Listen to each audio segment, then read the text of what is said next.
Told y'all to run the I told y'all I'm gonna show y'all how to clean your dirty money up with good money. Invest into yourself.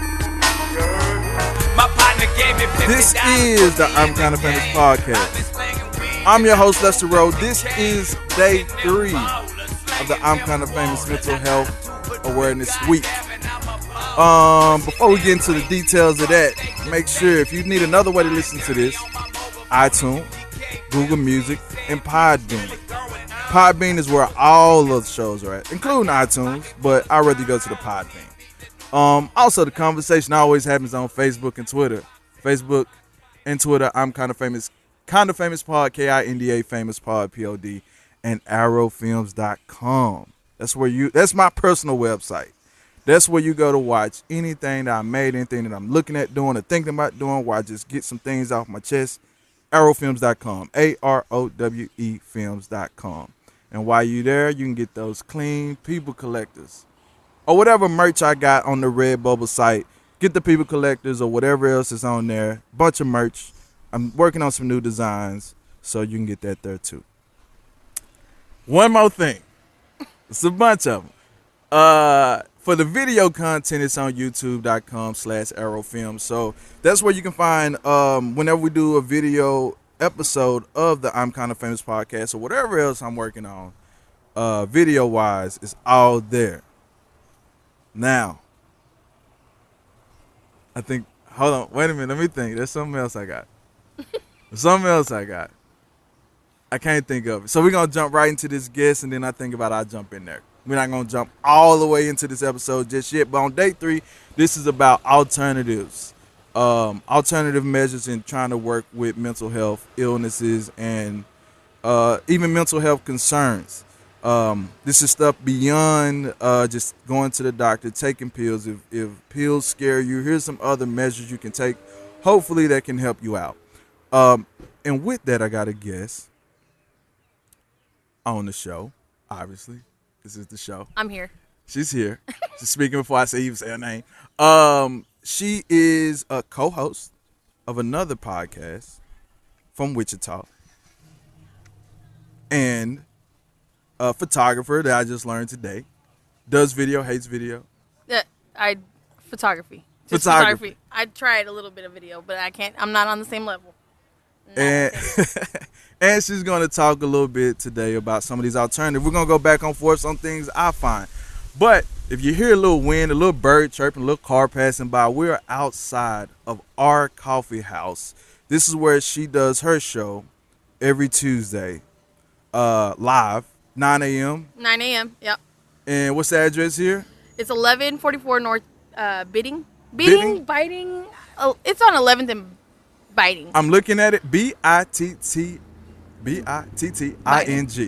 So whatever that comes out to, however you pronounce it, that's where you go. Our coffee house, every Tuesday you can see them doing their show live, or you can come just get some coffee with Angelo, another great supporter of local anything happening in Wichita. Always. And so my guest today to talk on day 3 of the Mental Health Awareness Week of the I'm Kinda Famous podcast, I'm going to say Rax. Yes. Is that all I call you? Yes. Rax on the show. Raquel, my name, but Rax. Yeah, I know we can go by Rax. And then if the show's called ICT Connect. ICT Connect, we're on Tuesday mornings live from our coffee house or on location. Just a little plug, sorry. Go for it. Just a little plug. I needed you to say the name because I didn't. It's ICT Connect, and we're talking about anything and everything local. We try to bring creatives, musicians, artists, business, activists. We want to have everybody on the show. And our home base is here at our coffee house, which is, I think, why I suggested our coffee house. Yeah. It's a little bit easier. Well, we're outside, though. Outside, but that give us some atmosphere. We had a... There goes a truck. There's a truck. If I can get some sponsorship, this is a Dodge Ram 4x4. So if you Dodge want to put some money on this podcast. Red. It's awesome. Now we're outside. It's a little windy now. The day before, it rained a bunch. The day before, it rained a bunch. And it was hot as shit the week before. And now it's what, like 40 degrees out here? I don't know. It's a little breezy. So before we get too deep into the episode, I want to make sure we get this proper plug in for Talkspace. Talkspace is a subscription service for therapy. It's an online therapy app that you can get on your phone. It's affordable, convenient, and it keeps things anonymous. So, $32 a week, you can get a therapist that has been reviewed and verified, so you know you're getting some real deal stuff. It's unlimited on-demand therapy and counseling from licensed therapists on your device with no appointment needed. You can get private and anonymous help for depression, anxiety, stress, and more.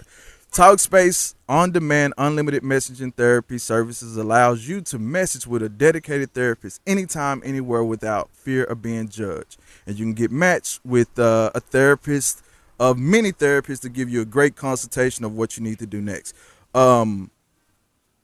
It's for people that's 18 and older. So if you're under 18, you might want to venture out to other options, but it's for people that's 18 and older, and it's not a suicide crisis hotline. If you are dealing with suicide or suicide thoughts, you think somebody needs help, you want to call the suicide hotline at 1-800-273-8255.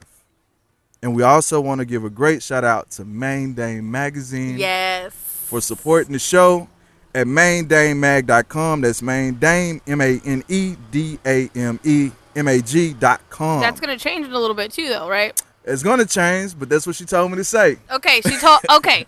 Right. Shout out to Autumn. And the kitchen restaurant in Old Town, Wichita, that is, at 725 East Douglas, and you can even order your meal online, so you don't have to sit in line if you want to get a quick pickup. Is that the kitchen over by the train station? Okay. Oh, that's right. Is there another kitchen somewhere? No. My kitchen at home. Okay. Well, we meant one that you can order online. Can they order? Facebook. No, that's not good enough. Oh, the man. kitchen in Wichita, 725 East Douglas at thekitchenwichita.com. And get a meal, good chef meals, real inexpensive, but real good food to healthy options as well. All right, now we can get into this episode. I'm done with plugs. All the plugs. Are you sure? I'm not sure, but Go we're down going to your jump list. into it now. Check it twice. All right, don't make me look at it twice because I might come up with something new. So far we're at day 3 of this. Day 1 we went over with Brandy Nuri to talk about early detection signs and detecting signs early for mental health issues, and also being able to catch that with children as well. She is a child behavior therapist in the school. She's implanted in the schools, but she's also a certified psychologist. Day 2 was with Jatari Gary, a filmmaker, and we also talked about we did some confession stuff. We talked about our own illness problems, as well as how it affects different minority communities, and just different ways to end the stigma. What conversations need to be had so we can get things going.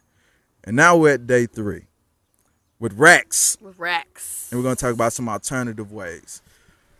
So You need to let everybody know, though, that I'm not a complete expert. You got counselors and psychologists on your show, and you're bringing me on. Well, for the record, none of this is official advice. Okay. This is not professional advice. This is just good information to bring awareness. It's still up to you to look up your own information to figure out what's right for you. How's that? Okay. Is that a good disclaimer? Yes, All that right. is. Now, That works. how did we get here? So do you deal with any mental health issues of your own? Well, I don't know if you checked out one of the shows several weeks ago. Kim and I, which is my co-host on ICT Connect, Kim Bowie. Here's her I'm gonna do a shameless plug. She works at School of Rock. She's in a couple bands, Infinite Layers, 88 Diamonds. So if you guys see them online on Facebook, catch her shows. They're at our coffee house a lot of the times. But several weeks ago, as what I mentioned, is we started talking about, or I brought up the fact that I wanted to get tested for ADHD as an adult. I felt that I'm super unorganized. I like to call myself a creative mess. Okay. But I know there's piles of shit all over my desk, right? There's piles of stuff, not shit, not literal shit. Okay. But there's piles of stuff, paperwork and stuff like that. But I know where everything's at. my husband is super OCD. Like, it's horrible. But it got to the point where I thought that my speech was getting crazy. What do you mean? Like, I was thinking too fast for what words were coming out. So I would jumble the words together, and I wouldn't even understand what I was saying myself. Several years ago, somebody had told me, a friend of the family, she works in the medical field, and she told me, she's like, you need to get, as even adults can get tested for ADHD, and she kept telling me, and I'm just like, dude, whatever, like, I'm fine, like, it's just, I'm all over the place, that's it. Dude, I swear, I feel like I have so many branches on my tree, even now that I'm talking, I feel like I'm all over the place. I'm with it. You know I think we're still with it so far. Right? Okay, so I feel like I have a thought. My thought process is I have a thought. I'm straight thought. But I have all these little bubbles around me that I have to take care of. But I can't funnel it and organize it into one thing. Like, get it done type thing. Like a to-do list, I write so much. I can write it down over and over again.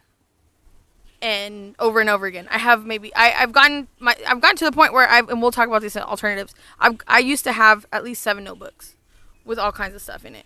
Like, that's how all over the place I felt. But what would you do to get things done? Because things still have to get done.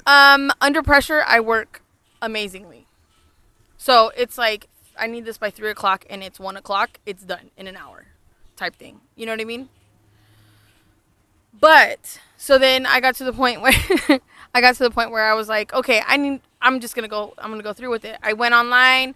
I took some surveys. Of course, those online surveys sometimes are like, you're a genius. Bogus. Yeah. And so then I get on there and they're like, yeah, you have all ADHD, whatever, blah, blah. So I set up the appointment. I had to go through counseling sessions first, and then they set you up with a psychiatrist to do the actual testing.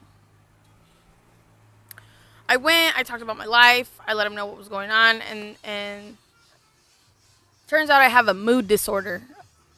I'm like, you mean to tell me I'm a girl and I have mood swings, so now I have a mood disorder? It's because I'm a girl. Okay, that doesn't make sense to me.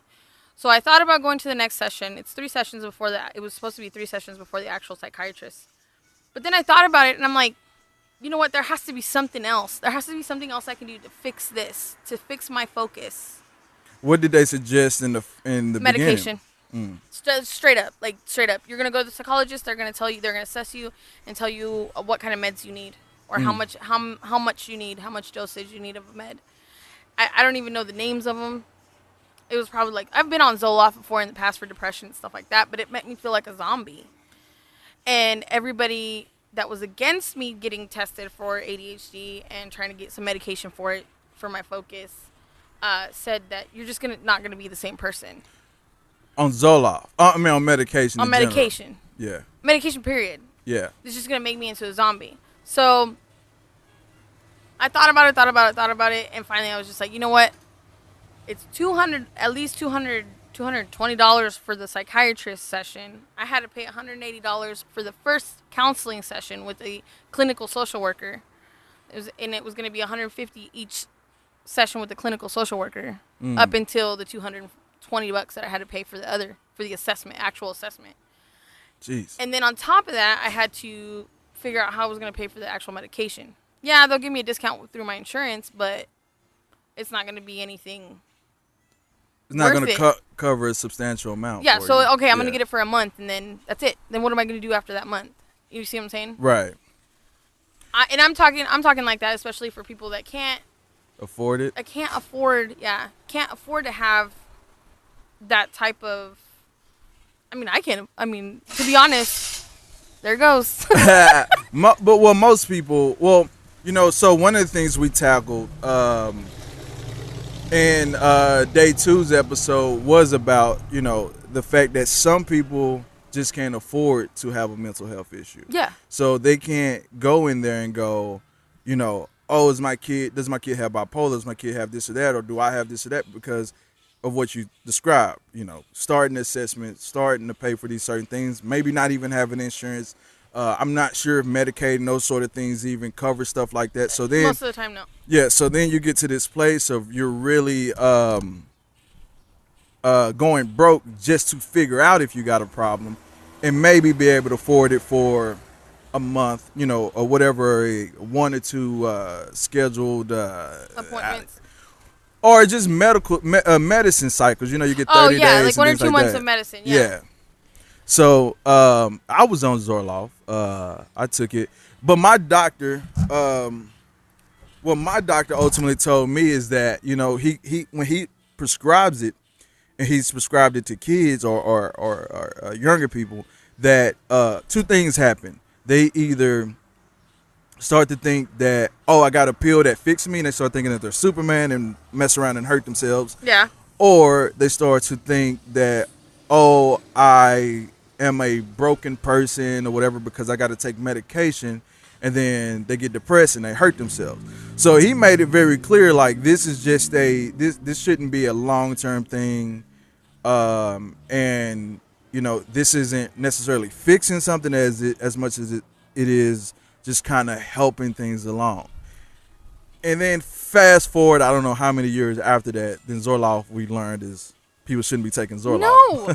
So that's and that's the danger. And I think part of the danger, of some of the mental health stuff is that with the whole stigma stuff that people talk about, is like people not talking about it, and then they're not they can't test for it properly. Right. They can't go on a long enough schedule of knowing what really works. So then people become experiments in order to try to assess, a brain dysfunction, I would say. It's well, what did they tell me? They said it was a mood disorder. A mood disorder. And you're right. Women do get in these. No. Let's be real talk. Like that when he said that, I was like, I live. Like, yeah. I'm sorry, I was born. Like now I'm a disorder. You know what I mean? Yeah. It's true. Women have mood swings and they're emotional and monthly. All the time, actually. Mm-hmm. Yeah, daily. I'm not even gonna lie. Mm-hmm. All Hourly. the time. So when he says that, I'm like, what does that even mean? Like, where are you coming from? Like, how did you make this up? You know what I'm saying? Yeah. So then I go, okay. So then I'm like, this is not gonna work out. I'm not gonna go to the psychiatrist appointment. I'm gonna try to figure out some other ways. Some of the things that were suggested to me. Mm-hmm. Meditation, I haven't tried it. No, I have. I have tried meditation, like clearing your mind, getting to a point where, your body's totally relaxed and you are just trying to get your focus. That's my main goal, is trying to get my focus. Right. But then you have to find time for it. Yeah. You have to stop and find time for it. Right. I tried meditation, and that's really was the issue. It's like I can either get up early and do it, which isn't bad. Get you started. Actually, I am up at like 6:00 every day, so there really is no excuse for me not to. But then it's like, all right, if I don't do it in the morning, then I'll do it in the evening. But then I'm tired. But you're tired, or in the evening, it's like the end of the day, and you're just like you're finishing up stuff before you go to bed. At least it's how I am. Of course, I am up until 2:30 in the morning, editing, doing whatever I need to do. So, but yeah, it's just having for meditation for me, it's having to stop to find time. Now, my mom, shout out to my mom. I'm always shouting out my mom on my show. My mom, every morning, she gets up and does her hour meditation. Hour. I'm looking for 15-minute meditation. 30 to an hour. Wow. But she got her focus. She's got her focus on. Like, does she work? Yes. Okay. Full time? What time she goes in? Well, she's got 2 jobs. So she works at the school district. Man. And she does therapy. But you see how I turned out. No, I'm just kidding, Mom. No, but she does therapy. So she's got 2. She's I want to say her hours are sometimes they're 14, 15 hours a day. But she still has, that's what I'm saying. We don't want to find the time to stop and take 15 minutes, because that could be a start. Well, it's also, though, like dieting and anything else, you have to find that rhythm and that habit and make it a part of a routine almost before, you can just say, you have to almost force yourself or slave yourself into doing this begrudgingly. Then eventually it's like, all right, I can do this. Or it won't even feel right that you didn't meditate that morning. or whenever the time you designate to meditate. So I could see it, but like you said, I just don't have. You don't have the time. I got the time. There's no. I can't make an excuse well, but for that. you're no, but that's what I'm saying. You make the like you said, you make the excuse to be Right. like, I don't have time. Yeah. I don't have time to do that. I got other stuff to do. Yeah. You know what I'm saying? I mean, I've tried. It just seems super pointless. To me, it seems super pointless because I don't stop and try to focus. I bet you if I did though, that would help me. That would help me a lot. So meditation.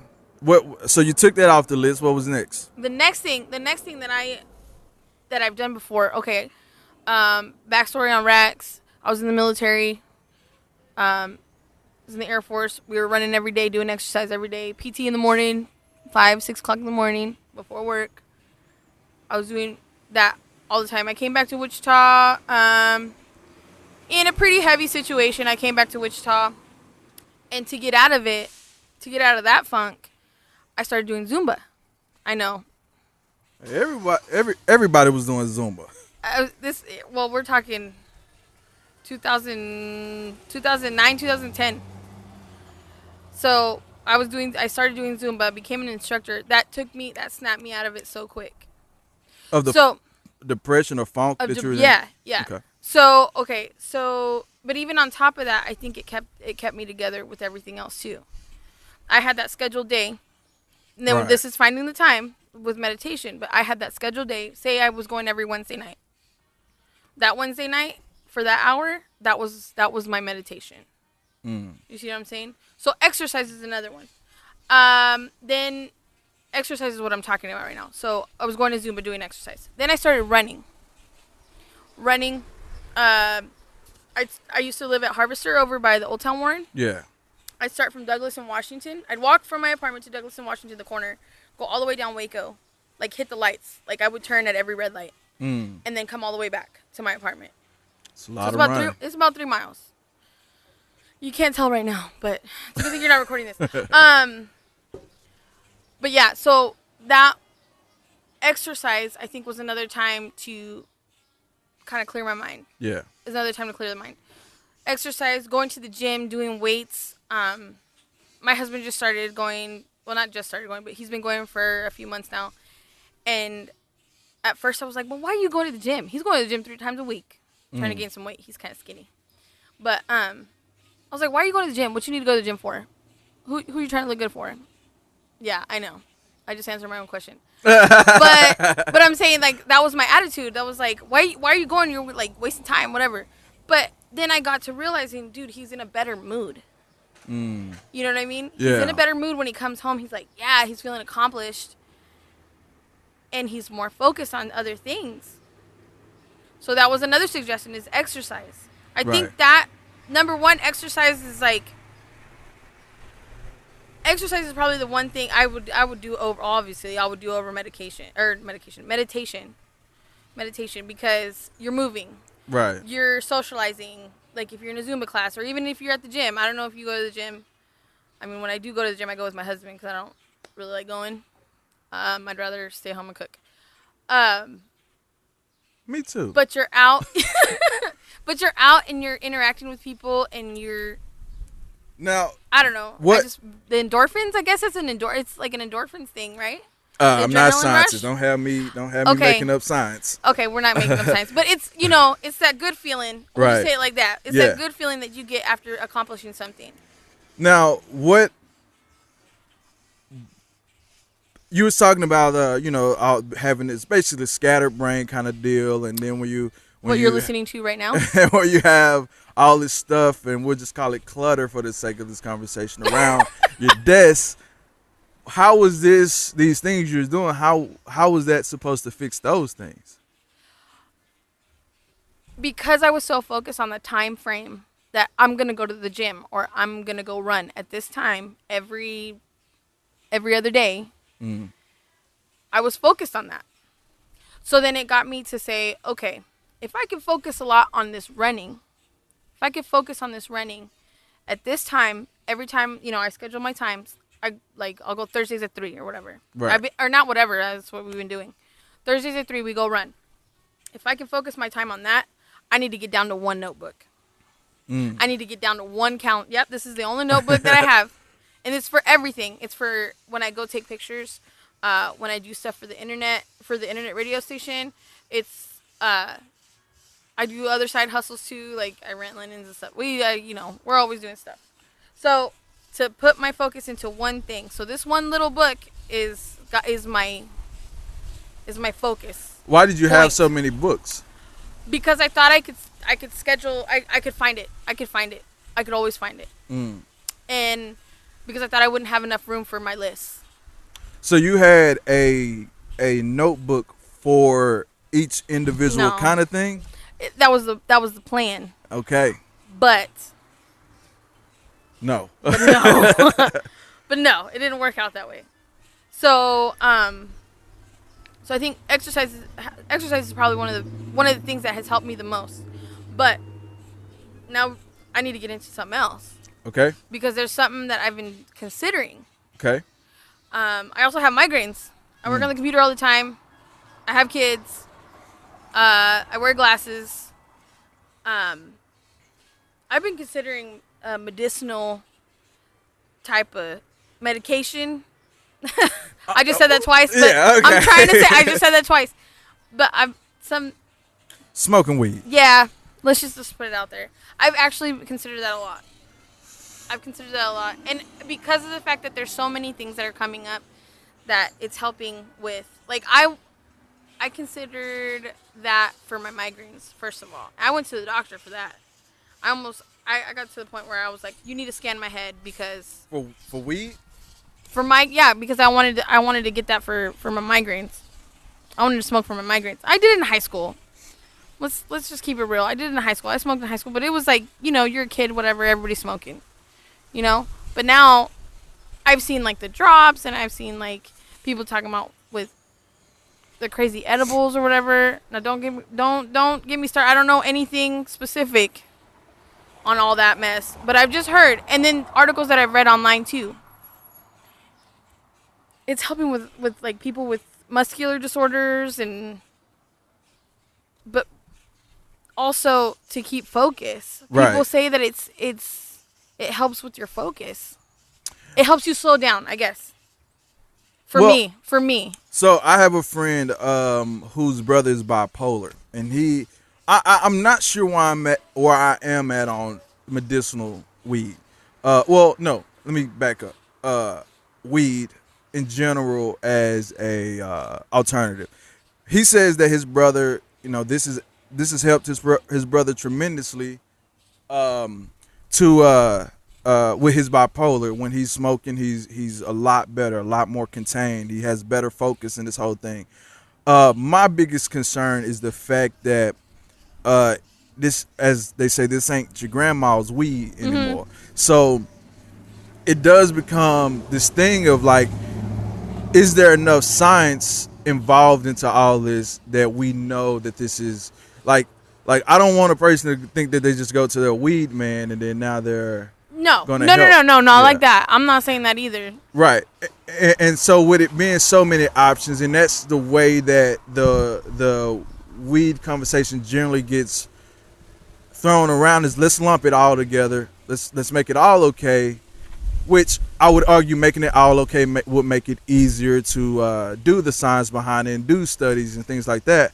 But at the same time, I don't want someone to be irresponsible and go from, let's say, weed to coke or whatever it is as different ways of healing. You're saying it might be like a gateway kind of thing. I don't know if it's a gateway. Sorry, I had to throw that out there. I think that it's more of, I don't think, in and of itself, I don't think weed would be a gateway. I think the way of thinking about, if we relate it back over to just medication, when you start with a simple painkiller that says, well, I need something better, so we go into a narcotic type painkiller. Then I need something better. Now we're talking about IV use of different things.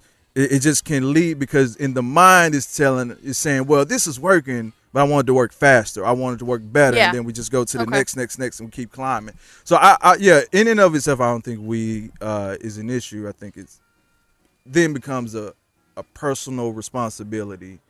But I think that's why the education has to be there for it as well. I think the science has to definitely be there as well. So everyone needs to work together in making this work without casting out each group as soon as it looks like, oh, they're trying to shut my weed down, or they want to shut my science down, or whatever it is. Right.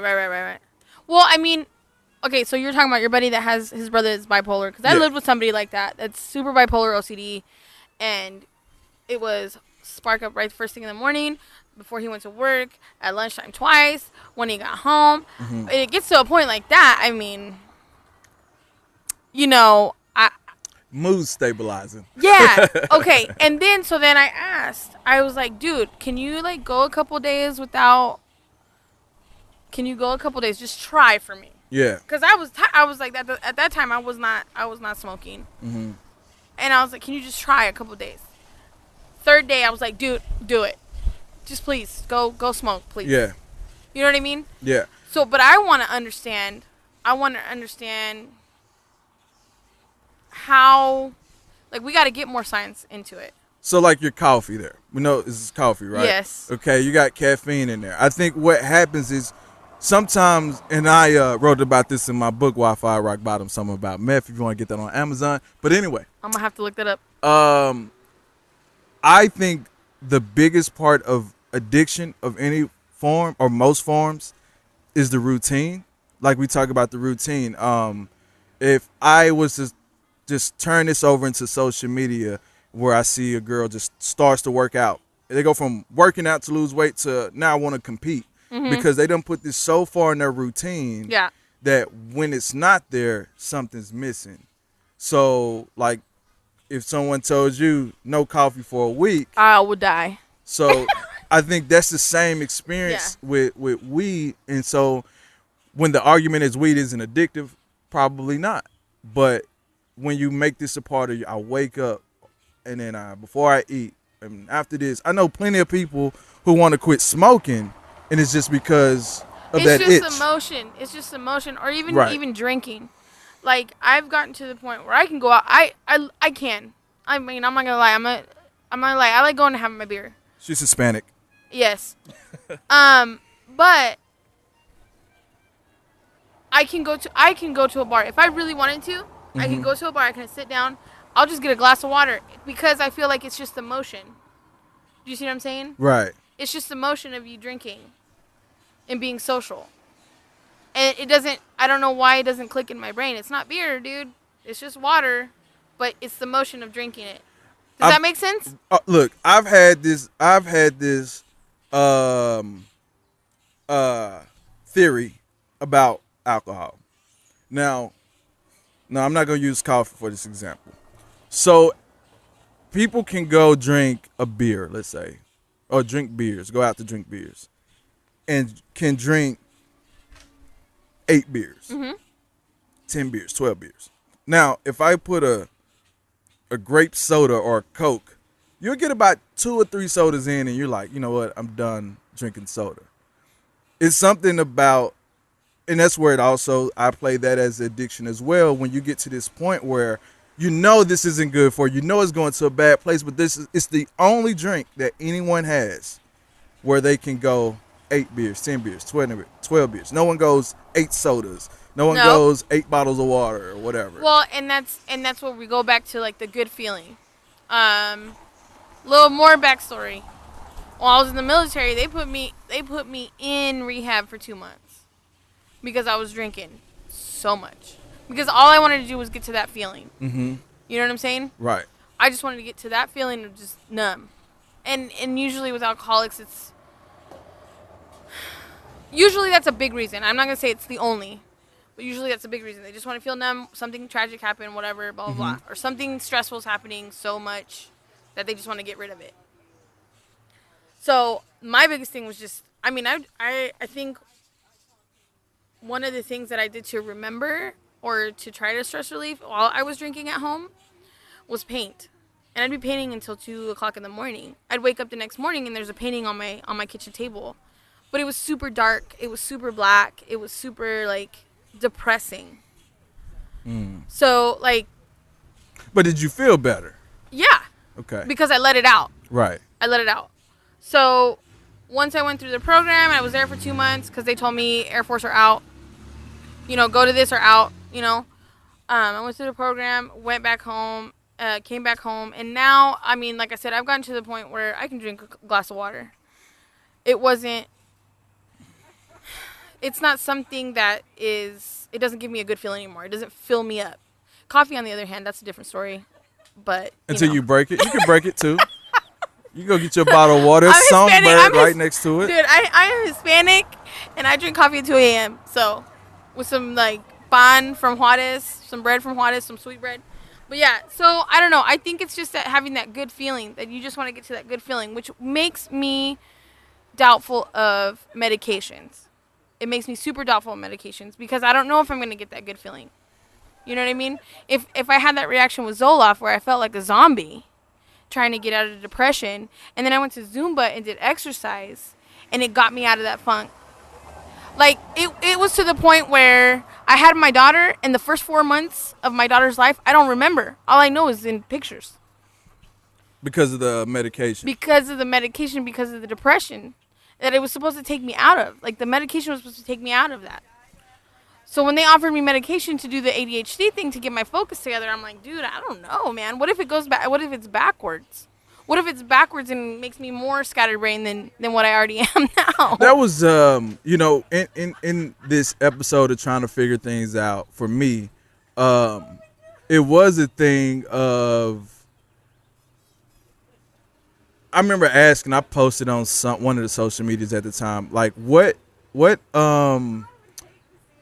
if I feel like I'm a super creative person and I'm making amazing things, is it worth taking a medication that may cancel all that out? And it was a mixed response. Like, yo, you need your brain. You want to think this and that. And then others was like, nah, man, you're creative, blah, blah, blah. Which for me, it was a real struggle. And I opted to stop taking medication. It was like cold turkey was just hard. Like, even now it's hard for me to take a medication. And the consequence of that for me is I obsess with the work. Whenever I'm feeling a certain way, I just, let me start editing, and we'll edit all night. Let me figure out something to shoot. What can I write down? Or in some cases, what video game I can play where I can shoot up shit. Like, it's just, like, just give me something to do, which basically has a reward. I have a clear beginning, and I'm done at this point because I've done all this work. There's a reward to the alternative that I had. And the more that I'm having this conversation with you and the one I had with Jatavi and other artists, I think something to that scattered brain thing is just where where is that tunnel, like digging through all this stuff, like this is the thing I want to work on right now, and this is the thing I'm gonna make perfect right now, and this is the thing that's gonna be great right now. But then Squirrel, hey, I have this other thing that I have to work on. yeah, exactly. I think, and somebody told me once, I think it's just a creative mind. It's the creativity. It's a creativity flowing. It's the creativity staying up, making you think. Your brain cannot stop because you have so many of these ideas that you want to focus on and you want to share with the world, but you can't stop. You can't stop for a little bit to focus on one subject, on one thing, one item. Yeah. So I was looking at something before coming here. It was this guy on YouTube. It was like how to fix bipolar naturally. And I don't remember the video or whatever, but one thing he had said is that there's something about creative people or geniuses or whatever it is that they have so much going on in their mind that their brain has a lot of activity, so it needs and requires more nutrients. So listen to the birds. Squirrel. No, I'm just kidding. I'm giving some of these keys, as Khaled would say. You're right, squirrel, because I lost it. No, that the brain needs all these nutrients, and without those, when it's deficient, it gets down. And that's when the artist or the genius person gets down in their dumps because the brain isn't getting what it's need, but it's overworking. It's working hard to deliver that information, and or whatever it is they're trying to get out, can't get out, and that's where it gets down and start feeling a certain way because it's all neural connected energy that's happening. I'm not a scientist. I was like, science? It's science. So it talked about things to take. Natural things to take. One thing that it said, I'm not recommending because I didn't look it up. I didn't vet it. I don't even know how accurate it is, but it was some sort of metal. Lithium. It was a version of lithium. Like the lithium battery stuff? Maybe. Science. I don't know. You need iron in your system. Well, iron, okay. But Mercury lithium? is in fish. Okay. Lithium? Hey. We're going to have to look this up. No, y'all can look it up too. That's what I'm saying. I'm going to look it up. And so some other things that I saw. What have you even thought about, like, what's it called? Natural whatever. Supplements. I've tried Kratom. I don't know if you guys have heard of that. I think it's come off of wheat. A friend of mine suggested it to me. She gave me a sample of it. It was okay for a little bit, but I mean, it's something you guys need to look up. So I'll tell you. So we're just gonna throw shit out there. You need to look up apparently, but this is a research episode. Yes. So some of the things that I saw in looking this up, and some things that I just took that I took as well. St. John's Worts. Oh yes. Yeah. You can find that Dylan's. Yeah, you can find that at Dylan's. I took it. Have you took it before? Yes. What was your experience with that? Nothing.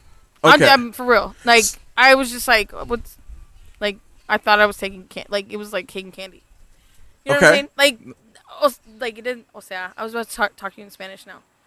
This is a multilingual episode. We're trying to get a Hispanic audience as well. Well. Mira. Yeah. Mira.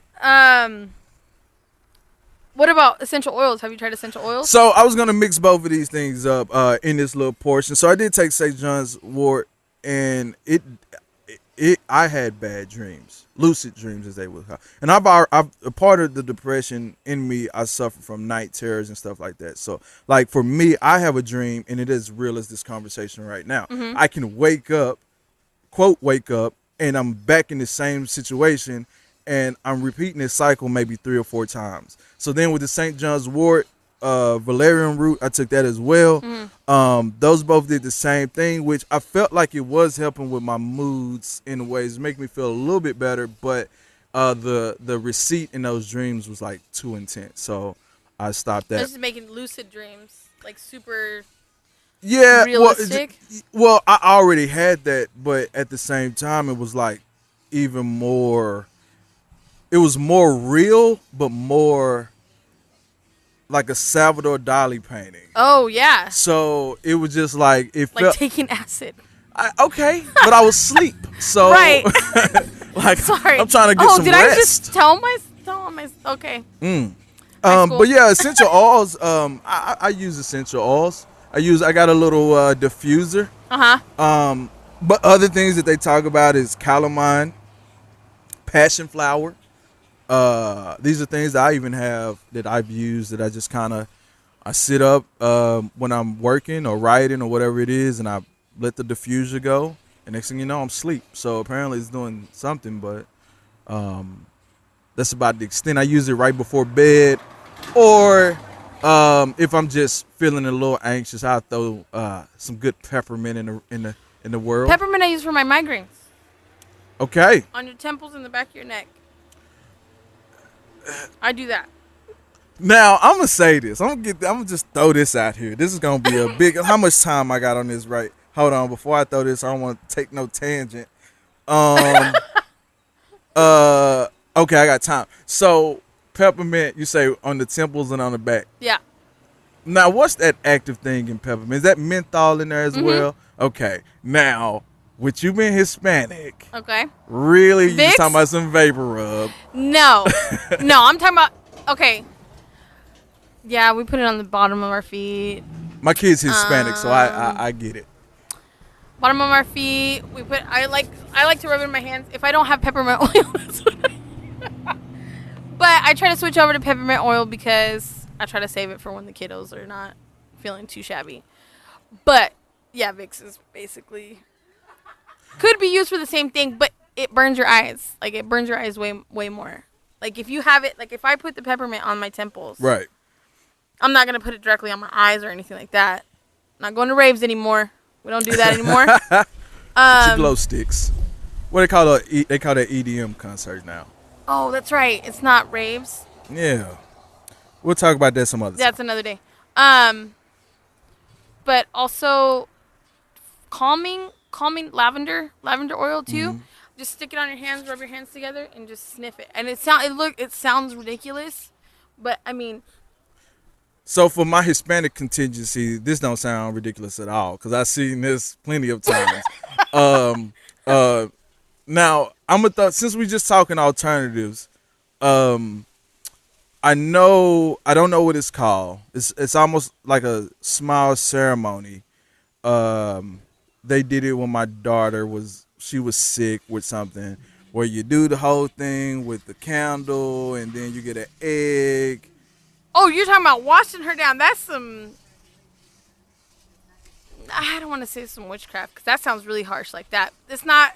But you're talking about rubbing her down with an egg, cracking it, and doing this whole thing. Cleansing her down. Mm-hmm. Yeah, that's more of a like spiritual. I'll put it like that. It's more of a spiritual thing. Now then let's just go into that. Then are you familiar with any spiritual alternatives to sort of helping this thing? I mean, I guess it's all ritualistic when we talk about, finding a routine to meditate, finding a routine of all these other things. I mean, speaking on that, like the egg and stuff like that, that would be a whole nother show, honestly, because that's more keeping like demons and spirits away. Okay. That makes sense. Mental demons. Mental demons. I mean, people. I'll take that back a little bit. People have tried to use that alternative of talking to. Definitely some alternative out here today. That, yeah. Where? I'm just kidding. Squirrel. That have been trying to that they go to these people. They go to these Spanish is chalan. I don't know what it is in English, to be honest. Good chalan. Enough. They go to these spiritual guides, I guess, and try to find those alternatives. Why my son or my daughter's going crazy, and why they're bipolar? Why are there demons like in her brain or in his brain or whatever? And do like the egg rub down and the sage and and all that. But But see, I go back to prayer.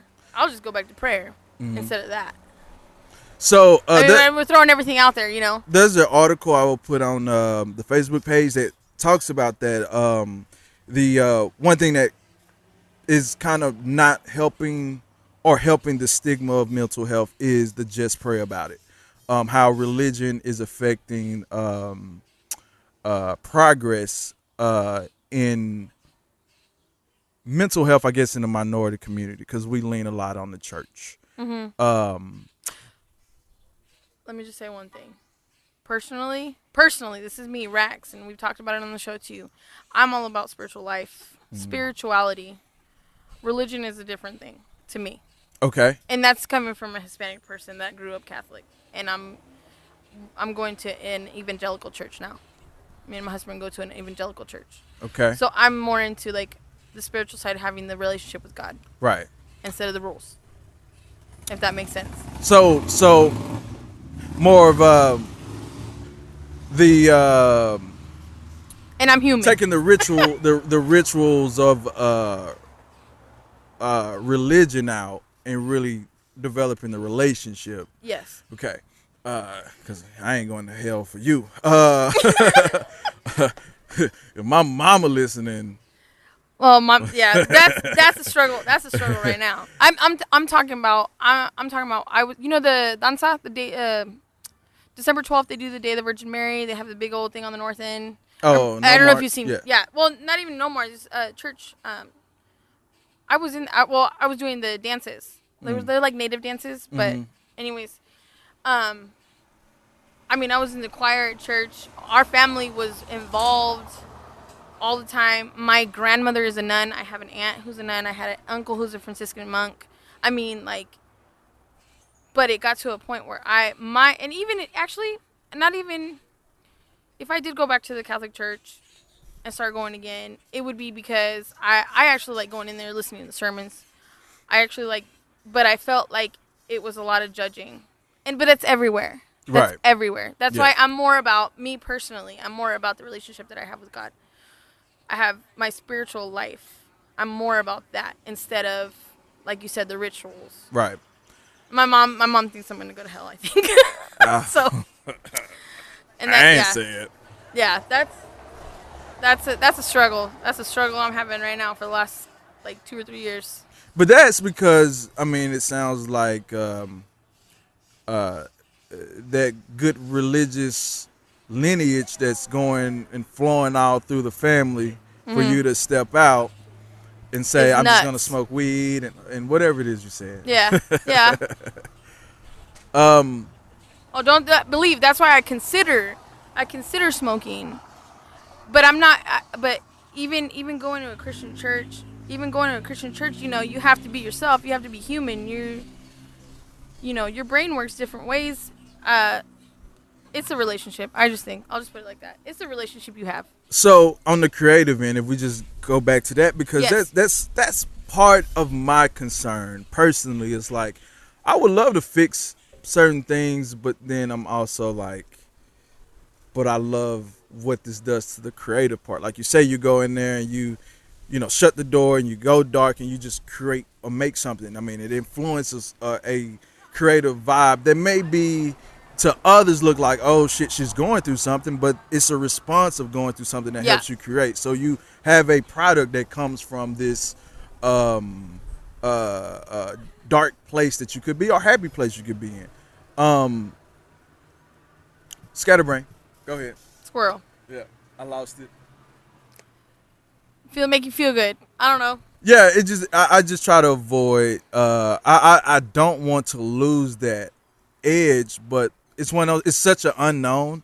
Fixing, you know, you go through the whole process and routine. Let's say you do it for a year. It's such an unknown. Maybe I'll become a whole lot better because I'm a whole lot focused. Yes, I know, and that's the thing too. Like I've thought about it. I've thought about it over and over again. Let me call them up and see if I can schedule another appointment, because with a psychiatrist, you can only make so many appointments, and I mean they set them for like 3 months out.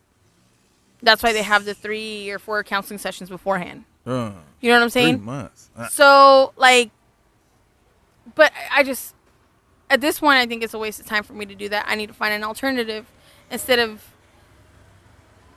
getting to the end point where they're going to tell me you're going to take this much medication. Right. You know what I'm saying? Yeah. So what advice would you give other people if you could give advice? If I was an expert. Yeah. No, not if you was an expert, No, but like I'm as a person that, you know, I mean, personally, like coming from me, I honestly, one of the biggest things that I think, number one, for if you have a creative outlet, use it as much as you can. Practice, and have that focus on that. Try to make your focus on that. I was doing 10 million things at the same time, but I had to tell myself, you do photography and you do your radio show, and that's it. Yeah. That's what got me down to one notebook. You know what I'm saying? Because I felt like I was going nuts. So I focused myself on my creative outlets. Number 2, I started running again. Running again because of that routine. Because of that routine, or if you want to call it a ritual, because of that routine or ritual that you have. Because it helped me get whatever chemicals were going through my body to focus on, okay, my goal is 3 miles. Even if I roll all the way, Yeah. it's 3 miles. So I focused on that. My focus is on Tuesdays at 9 a.m. I focused on that. Do you see what I'm saying? Right. So that's my alternative. That's my alternative. Getting my creative juices out and focusing on the things that I love to do or that I enjoy. I enjoy doing. You don't love it? I love it. Okay. No, I do. I don't love running, but I do like it. I don't love it yet. Maybe 50 pounds down the road, I'll love it. But I love photography and I love the radio show. I love co-hosting with Kim. I think we got a good flow going on, and I'm loving that I'm finding more and more of this community too, the podcast community and internet radio shows that I didn't think there was. Honestly, I'll be honest. What? Was in other shows? That there was there's an abundance of shows in Wichita and nobody knows about it. Mm-hmm. Which sucks. So, and I'm gonna right now with ICT Connect. Yeah. It's been 2 years and I'm still trying to get out the gate. It's but hard. people are starting noticing. Yeah. Which is good. Yeah, it's hard. It's hard. It's people you know. Everything is people you know. We'll do this on y'all show. We'll have this conversation on y'all show. But with that, thanks for coming on. Thank you for having me on. And as you know, she talked about going to a therapist, and at least, starting that conversation, you can through Talkspace at Talkspace.com or the Talkspace app for $32 a week. You can get with well-reviewed, well-vetted therapists who can hopefully help you navigate through an issue that you may be having. If you're feeling nervous before an exam, you got a big presentation, you're about to have a job interview, or just trying to figure out different things that could be wrong with you and need a place to start, you can start with Talkspace. And like I said, it's for people that's 18 and older. So if you're younger, you might want to use another outlet, maybe even talk to your parents. If possible, write them a letter is what my recommendation would be. Yes. Slide that under the pillow like they did when you were getting your tooth and getting that good dollar bill. So if you're 18 and older, I would say do that. And you listen to, under 18 and under, or under 18, please talk to your parents. 18 and older, you can use Talkspace, but this is also not a suicide line. So if you need some help there, you think you may be going through something, maybe hurting yourself, or you know someone who may be thinking about it, 1-800-273-8255. That's a suicide prevention hotline. And tomorrow, to end off the week, it's all about stories. It's all about these testimonials of people sharing their stories. Now, up until this point, I've listened to a lot of these stories and had people on. It's going to be heavy. I would say tomorrow's going to be a bunch of stories, and it's going to be pretty heavy. But it also will let you know that you're not alone if you suffer with anything. And these are people who obviously been able to survive up to now with these issues, and they also give a little bit of advice. So I invite everyone to listen to that episode. And that's it. So the end of day 3, I'm Kinda Famous podcast with Rax. Why don't you give it one more plug of that show so people know where to go? Rax and Kim, ICT Connect on Facebook. That handle on Facebook is actually ICT Connect 316. You can find us on Instagram at ICT_Connect_316. If you want to get in contact with us, if it's okay with you, it's ICTconnect316@gmail.com. But you can find us at our coffee house most of the time, Tuesdays at 9 a.m. 9 to 10:30, because we just extended the time with Autumn the other day. So oh yeah, you did. Yeah, because I went long. That was 2 hours. I told the Lael, we had her on last week from the Wichita Hair Expo. I told her, I was like, we're not doing 2 hours again. I cannot do that. Yeah. I can talk. Yeah. I said I'll do an hour. I usually end up doing an hour 15, hour 30. But I don't know how you listen to it, but here's some other ways to listen to it while we're talking about alternatives. It's iTunes, Google Music app, and Podbean. And we also put previews on SoundCloud as well as YouTube. One more she has. My main one. Hello. You can find us on Mixlr.com. That's MIXLR.com, and just search ITC Connect. That I forgot. Okay. Can you believe that? Squirrel. She been doing it for 2 years. But we have and there also be some more a lot of additional content links and to different stories and advice. for Mental Health Awareness Week here, during Mental Health Awareness Month on Facebook and Twitter page, the Kinda Famous Podcast. Facebook and Twitter page at Kinda Famous Pod, KINDA Famous Pod, POD. And she threw me off, so I don't think I said this. Video episodes are on YouTube, youtube.com/ArrowFilms, AROWE Films. And that's the cue of the music. It's great timing. That never happens. So till tomorrow. Wow. I did this 3 days now. All right. So till tomorrow for the next episode, the final episode of the I'm Kinda Famous Mental Health Week. We'll see you next time. Tell your mama I said hi. So, in light of you being kind of famous, Why the hell I'm kinda famous? Who the hell she know?